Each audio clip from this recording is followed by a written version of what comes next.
All right, so I've had time to play around with this Growler a little bit and kind of learn what all this stuff is on the dash, how to operate this stuff. I've gone over and I've had some issues with it with the transmission, stuff like that. I'm gonna make a separate video on that once I figure it out. I'm trying to diagnose that. For some reason, my transmission's going into like a fail-safe mode.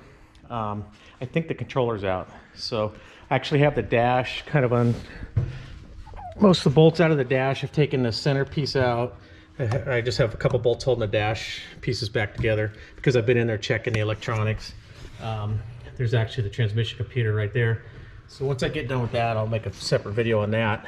But just for some basic stuff on what does what on the dash on these, I thought I'd put out a quick video today.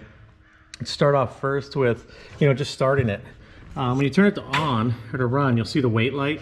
That's for the heaters. I actually found, there's been discussion online on the forums, excuse me, that some guys are saying, man, it takes so long for the light to go out or the heater's not working. Well, there's actually a timer right back in here in the dash, and you can set the time on that, on the heaters on that. So you don't have to wait till the light goes out. All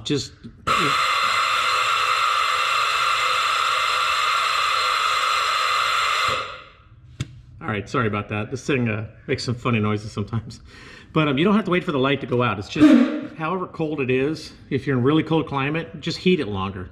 If you're in warm climate, like I'm in Southern California right now, and it's 72 degrees right now in my shop, I don't even have to heat it. It'll just start right up. So don't worry about that light. So anyways, you put it to run.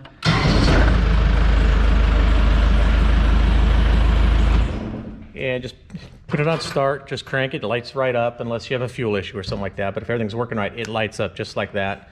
Next, let's go to the air system. It has an air system for the tires, for the they call it the train mobilizer, to change the air pressure in the tires on the run or on the go, or if you get a leak, it'll air up the tire as you go. It also supplies air for the air suspension. So you turn the key to on. You flip that on. If it needs air, it'll kick on. I built air up before I started this because it's a little loud and I didn't want all that background noise. So you do that. If you're going to be using the air system, just leave that on.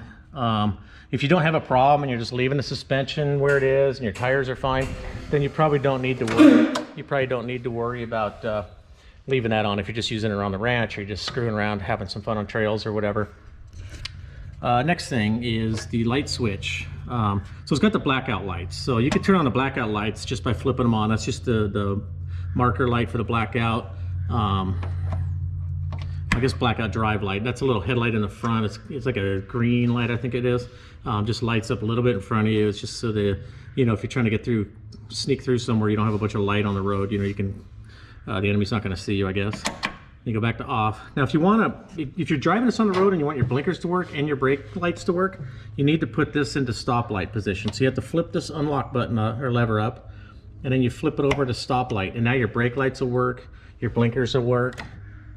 See, without that, your blinkers won't work. So that's just a way so you don't accidentally turn on your blinkers, or if you're hitting the brakes, you can go through undetected. Then if you want your headlights on, you hold the unlock button, you flip it up to it says SCR drive, I guess, I don't know, service drive, whatever. And now your blinkers work, your clearance lights are on, your headlights are on. You got bright lights, the old school floor, button on the floor for your bright. Okay, and then for the dash lights right here for the panel lights, you have to unlock it, turn it to the stoplight position, and then you have dim and you have bright. And you can see inside the gauge, you can see the light inside of that green light. See, if you turn this off, it locks that so that that's not going to come on. That way you don't have to worry about, I guess, being detected. I'm not exactly sure what that bottom selection is. Oh, it does turn it bright, the dash lights on. So I don't know why they have it, but then you can turn the dash lights off. So for some reason, there's two positions for the dim on it. So that's how you work that. You got your horn. It's kind of quiet little horn. And you got your blinker, of course. And you have your hazard. The hazard switch works with this knob here to turn the hazards on. Let's see, let's go over here. You got a throttle lock, like a throttle advance. You can push the throttle down. You can push this down and loosen it up. And you can set a higher idle if you want, or use it as a cruise control if you're crazy. And then you've got the heater. It's got an electric heater. This is the heater that they say to use just for typical cool weather, for kind of cold weather. It has a second heater that's right here on this switch here. and the manual says to use that heater only when it's below 20 Fahrenheit. And when you turn it on, you watch this amp gauge kick down. This thing is using some serious amperage. So that's only for ultra cold weather, it says. These are dash lights inside of here. You open up, there's a bulb, but it's really weird. It lights up inside. That's the bulb for the gauges. Get your gauges, typical gauges. This was missing on mine at first, and so my vehicle was showing hours. So I got it to mileage. Somebody on the blog told me there's a button there for it, and then I looked up online. The guys have a diagram of the dash, and so you push this and hold it down, or push it and change it. There's hours. That's trip meter that you can reset, and then there's mileage, 234 miles. This was just laying in the back of the dash. The nut was gone and the switch was just laying back there. So if yours isn't there, just look there for it. Okay, then we go on over here to for the tires. Look, you can put check equal. Well, turn it on first. Come on. Okay, turn it on, and then check equal, and then it'll equalize the tire pressure on all the tires. You can hear it airing back there. You can hear air flowing. If you want to change the air pressure in your tires for conditions, you have highway condition, which increases it. You have cross country, which that's just relieving air out of the system back there. You have cross country, which sets a pressure for 35 psi. You have mud and snow. If you hit that, it's going to lower your pressure. I think it's like to 26, and that's just to lower your air pressure so you get better traction in the sand or the snow or whatever. And then emergency kneeling, that lets the air pressure way down so you can get this thing as low as you need to. So you can hear it and you can see it that it's lowering the pressure down to the mud and snow level.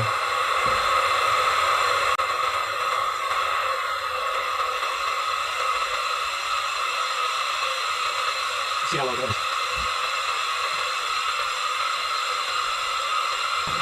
The tires don't look real low to me, but it lowered them down to 25 psi. And then if you want to raise them back up, just hit cross country if you're just doing off-roading, or if you're going to be going down the road, put it on highway. When they loaded them into the Ospreys, I noticed in some of the videos it looked like they must have pushed this emergency kneeling button because the tires were way down, probably like 5 psi.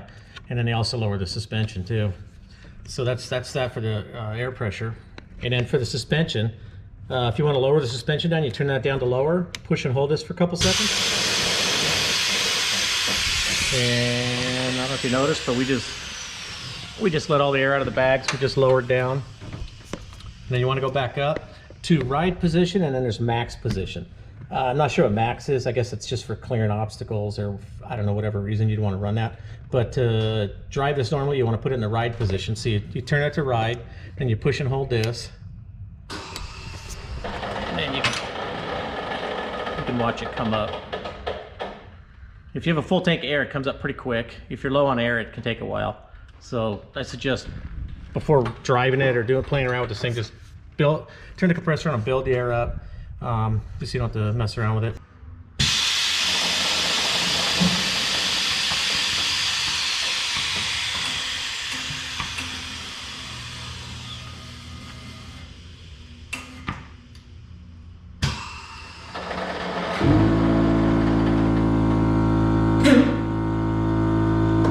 And you can lower and raise individually each airbag. So if I want to lower just the left front, and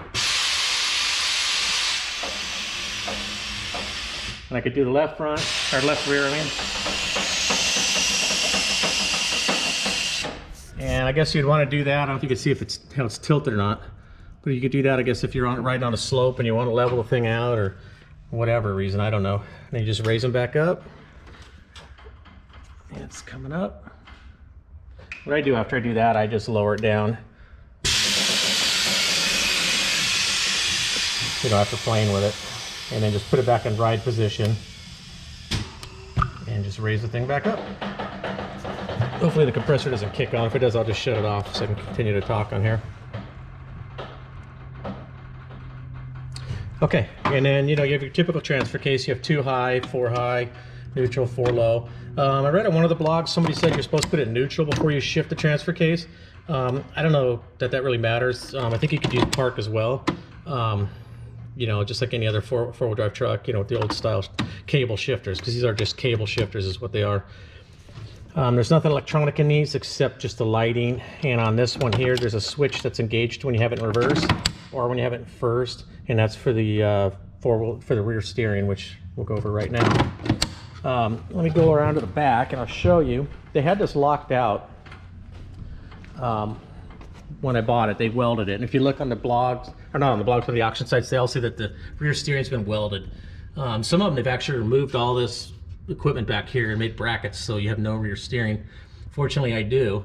Mine came with it. I don't think I wouldn't have bought it if it didn't have it, because you can see all that in the pictures on the auction site before you even buy the thing. So I just ground out the weld out of these. What these are locks, and I'll unlock it in a minute and you'll be able to see what it does. But that's what locks it so that it can't go into steering when it's on the road, because I think you can't go over 5 miles an hour. After above 5 miles an hour, it won't steer on you anymore. So let me start it up. Engage the rear steer. I've got the ignition on. It's in park. It's in 2 high. Actually, it won't steer in park, but let me just get it to release first, and then I'll show you. So you engage that. You turn the joystick one way or the other, and then you'll hear air kind of come out. And so that pulled this ram in right here. This ram here was pushed out when it's locked. And so you can see the difference on how the locks look now. See how they're pulled apart? So that's all that is, the part that they weld on there. It's just the lock that keeps the system from being able to turn. And yeah, so I have to start it up. I have to put it in reverse or first gear. Let's go to first.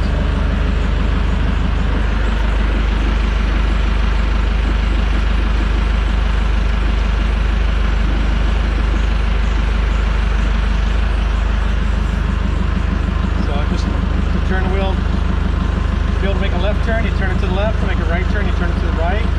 And then when you want to recenter it, all you have to do is just hold it down to center, and it'll center the 2 wheels for you. That's showing I have power here. This flashing light, that says fault, but it's not really a fault. That red light's not really a fault. What it is, it's just a diagnostic. And there's a chart you can find online on the forums. That blinks in a certain sequence just to tell you where the system's at. Like, I have it in first gear, so it's blinking 1 time, then 4 times. It's saying the system's ready. If I put it to second gear, I'm going to get a different blinking because the system isn't ready. I love the noises this thing makes. I don't know how stealth you could be in this thing with all the noises it makes. It just sitting here, it'll just let air out, it'll do all kinds of weird things. It's kind of comical. But anyways, once you do engage the rear steer, you start it up, you put it in gear, you want to go, you flip it on, and then if everything wasn't in sequence right, it won't steer. All you have to do then is just turn it off, turn it back on, and then you will be able to steer it, you know, without a problem. So let me see. I had a problem with the lock on mine locking back up. Yeah, there's something going on with that. I need to fix that. I had to actually just get my foot down in there and push on it the other day. Yeah, like that, just to lock it back up. You have to see if there's something wrong with that air cylinder. They also, there's a notice on the dash that says, ensure manual locking pins are installed when the rear steer is not in use. I don't know where those pins go. I haven't dug into that deep enough, but there are pins apparently that lock that out manually, even just over the electronics and stuff like that, so you don't accidentally have this thing steer when you're doing, you know, 40 miles an hour. One other thing on here, you got the parking brake. That's simple. At first I couldn't figure out what this cable was for, and I looked on the chart for the dash and it says it's for the steering lock, and I assumed it was for the rear steering lock, but it's not. This is what it's for. You put a padlock on the steering wheel, and that's your security system so that somebody can't steal your growler. Just put it through there, hang a lock on it. I'm actually just going to either put a key switch, or I'm going to hide a battery disconnect switch on it, or a ignition switch disconnect, so somebody can't take it. Because I don't know about just putting a padlock in here. Seems like I'd still be able to get away from you, or get this thing away from you. So it's kind of a weird setup. The air filter gauge, tell you if your air filters are plugged. Here's the fuse panel. Got a handful of fuses in here. And And then right down here, there's a panel with a timer on it. I forget what that timer's for. I don't think that was the glow plug one. I think the glow plug one is up inside here. But there's a timer here, and this just skewers up here, and you just screw that thumb screw into it to hold it up. So anyways, that's it on this. I'm going to post another video on my transmission issues as soon as I figure out what it is. I don't want to just post a video with information that's not correct as I'm trying to troubleshoot, because I've come across a few theories that didn't pan out. So I want to get that done, and then I'll do a video on that. And then I got to rebuild the rear CVs. The boots are leaking really bad. I just measured them up just to buy rubber boots for it. I could change the boots out. That's not a problem at all. And then we'll go from there. We'll just work our way through this thing. So I hope you enjoyed this. If you did, please like it. Share the video with a friend if you have anybody that you think would be interested in it. And if you haven't subscribed already, please subscribe. I do videos on my heavy equipment rental, on my rebuilding components and stuff like that in my shop. And now I'm doing them on this growler. So I hope you enjoyed it. Thanks.